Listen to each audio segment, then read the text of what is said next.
Hello friend, তোমরা সবাই কেমন আছো? আশা করছি সবাই ভালো আছো। আজকে দেখো আমি তোমাদের সাথে শেয়ার করবো একটা কাঁকড়ার রেসিপি।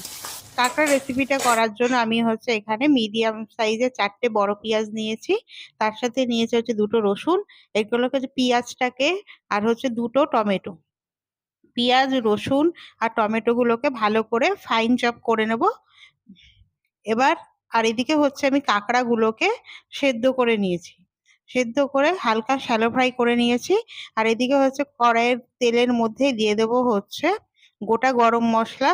তার মধ্যে দিয়ে দেবো রসুন কুচি। রসুনটা হাফ ডান হয়ে গেলে তার মধ্যে অ্যাড করে দেবো পেঁয়াজ কুচি। পেঁয়াজটা যখন লাল লাল করে ভাজা হয়ে যাবে তখন এর মধ্যে আমি অ্যাড করে দিচ্ছি টমেটো কুচি। টমেটো কুচি আর দিয়ে ভাজা ভাজা করে নাও। ভাজা হয়ে গেলে এর মধ্যে অ্যাড করে দিচ্ছি আদা বাটা দিয়েছি 1.5 চামচ। আর কাঁচা লঙ্কা দিয়েছি আমি 3 চামচ। তোমরা কিন্তু শুকনো লঙ্কাও দিতে পারো। আর তার সাথে আমি অ্যাড করে দিচ্ছি হলুদের গুঁড়া। তার সাথে আমি অ্যাড করে দিচ্ছি হালকা করে ভেজে রাখা জিরের গুঁড়ো দিয়ে মশলাটাকে ভালো করে কষিয়ে নাও। মশলাটা ভালো করে কষানো হয়ে গেলে এবার শ্যালো ফ্রাই করা কাঁকড়াগুলোকে দিয়ে ভালো করে এর মধ্যে ভালো করে শ্যালো ফ্রাই সেদ্ধ করা কাঁকড়াগুলোকে দিয়ে ভালো করে কষিয়ে নাও। কষানো হয়ে গেলে এর মধ্যে অ্যাড করে দেবো কাশ্মীরি লঙ্কার গুঁড়ো, কালারটা যাতে ভালো হয়।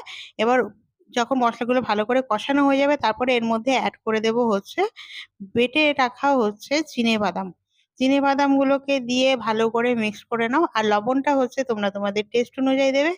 দিয়ে উপর থেকে ধনেপাতা দিয়ে ভালো করে মিক্স করে নাও। তাহলেই রেডি হয়ে যাবে আমাদের চিনে কাঁকড়া।